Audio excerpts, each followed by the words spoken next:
Think back to your childhood and imagine a place that always brought you comfort.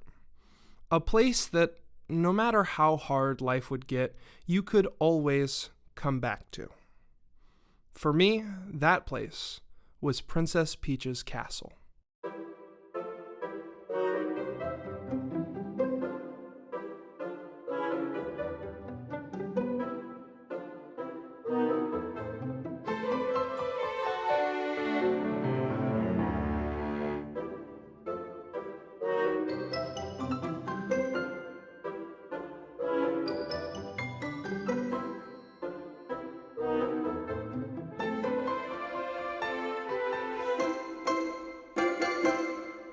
I know it sounds silly, but it's true.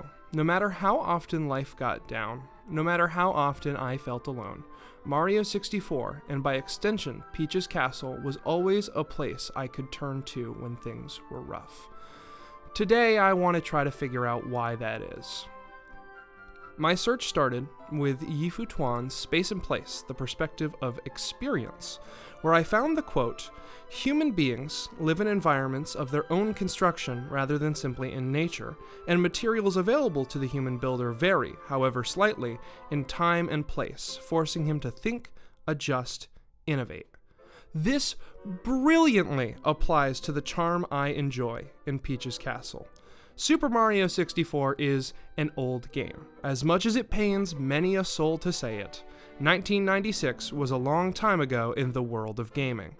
As such, Princess Peach's Castle is full of sharp edges and chunky triangles that make up the many rooms. If I'm being honest, sharp is how I would describe the space's aesthetic. From pointed spires to the not-so-round models of pillars and what have you, to the jagged edges of textures rendered by the Nintendo 64. These unique traits are obviously limitations of the time. We see Peach's Castle in later iterations, and it doesn't look nearly as pointy as it does in Super Mario 64. Furthermore, in the future, Nintendo would be sure to populate the castle with various NPCs so that it feels alive. But here, it's empty, save for a few toads. The in-world explanation for this is that Bowser has taken over the castle and has Peach and her people hostage. The real-world explanation is that this thing was severely underpowered and couldn't handle putting an adequate amount of castle-goers on screen. This absence of inhabitants is something that has become notable to the community surrounding Mario 64, and ultimately is yet another defining trait of the space that exists solely because of its place in time, on a console that was pushing the limits of gaming upon its release. Discussing the time the game released in is well and good, but there is another part of that quote. The concept that people live in spaces of their own construction. Princess Peach's Castle is, at its core, a hub world for a game. It serves a function and is designed by game developers at the Nintendo of Japan headquarters for players worldwide to explore and learn the mechanics of moving Mario around a space while traversing from world to world. In-world, the castle is built by the Toads, the dominant species in the Mushroom Kingdom, for Princess Peach, and though they can be seen as members of her royal guard and valued citizens, the Toads don't inhabit the castle. It's not Toad's castle or the Mushroom Kingdom castle, it's Princess Peach's castle. Mario isn't a Toad either, and he's our window into Peach's castle in almost every iteration of the space. So if it's not built by Toads for Toads in universe, and out of lore it's not built by players for players, then what's the deal? To answer this, I look towards a concept that I know all too well, being a person in a place that wasn't made for you. In Nirmal Puar's Space Invaders, Race, Gender, and Bodies Out of Place, Puar quotes Lefebvre in that each living body is space and has its space. It produces itself in space, and it also produces that space, and further utilizes this quote in a larger discussion of feeling or being unwelcome in a space simply by not being the dominant race, gender, or what have you in said space. In Mario 64, we see this through the presence of Mario in the castle. In a way, Mario's supposed to be there. After all, he's the hero of our story and there to rescue Peach from Bowser. But it's hard to shake the feeling of being an outsider. This castle is built for Peach and built by Toads, and this castle is incredibly empty. This feeling of being an outsider in the castle is the source of many an online rumor about the game, most of which take the form of some kind of ghost story. Sure, the place is a wonderfully hand-tailored playground for the player to explore. In fact, it feels full of whimsy as you explore. But then you bump into a toad and are reminded that you're a visiting hero. This castle isn't Mario's place to be. He's just here to save Peach and the Toads from Bowser. In a simple moment of seeing a little toad that wants you to succeed, you're taken out of the feeling of belonging and reminded that you're here as an outsider. It's kind of freaky in an otherwise peaceful place. Something else that sticks out to me about Peach's Castle is how colorful everything is. In researching for this video, I did some digging into castle architecture to see what Peach's Castle takes from that concept. I ended up finding a piece all about color in regards to medieval architecture by Dagmara Adamska that states that, quote, colors were ubiquitous in the medieval world, and castles were no exception. This does explain some of the choices made by Peach's Castle, I feel. The castle primarily utilizes red as its go-to color. From its pointed roof tiles to the velvety red carpets and stairs on the pristine black and white tiled floors, to the use of bricks in some of the rooms like the entrance to Peach's Secret Slide, red is the dominant choice. It creates a really vivid image of luxury in your mind. The floors feel clean and the red accents feel fancy and warm. They also blend quite nicely with Mario. Of course, all of this class and poise is juxtaposed by the elephant in the room. That Toy Story aesthetic wallpaper.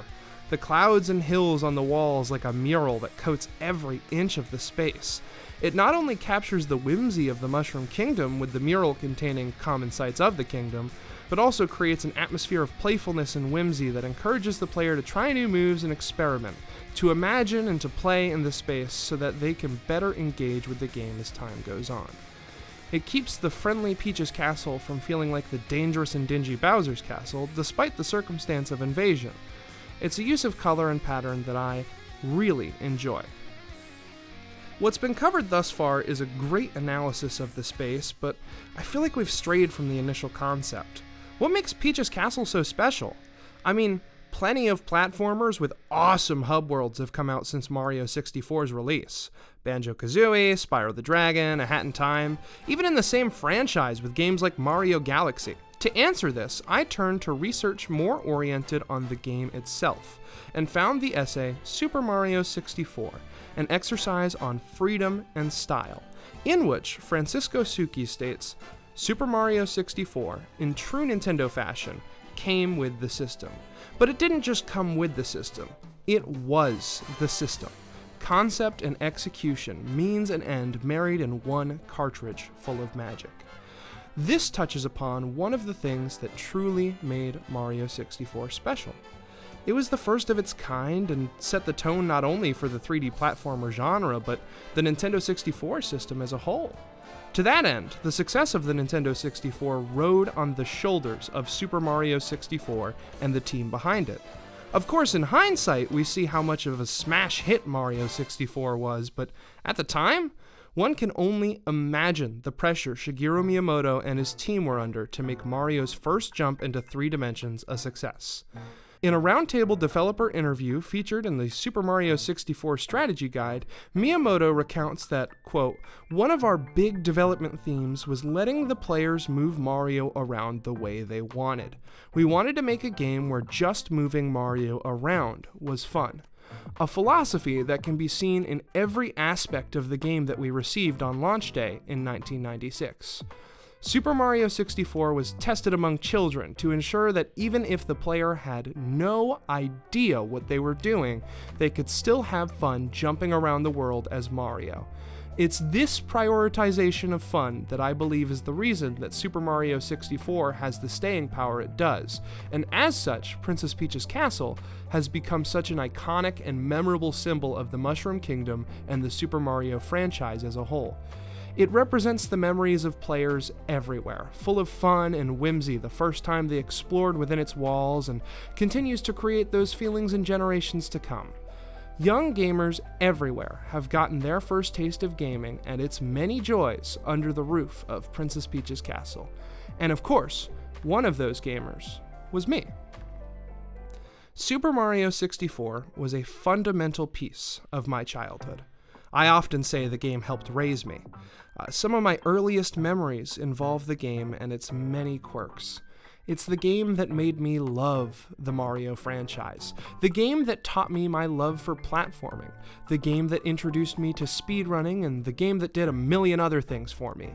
Every inch of this classic is dripping with pure memories of better times for me that I get to relive each time I think of the game.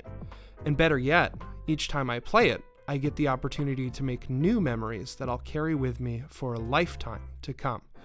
It's the memories of my first time beating the game, my first time getting all 120 stars, my first time doing a backwards long jump, my first time doing cannonless, my first time stepping through those fateful double doors that make this place so special to me.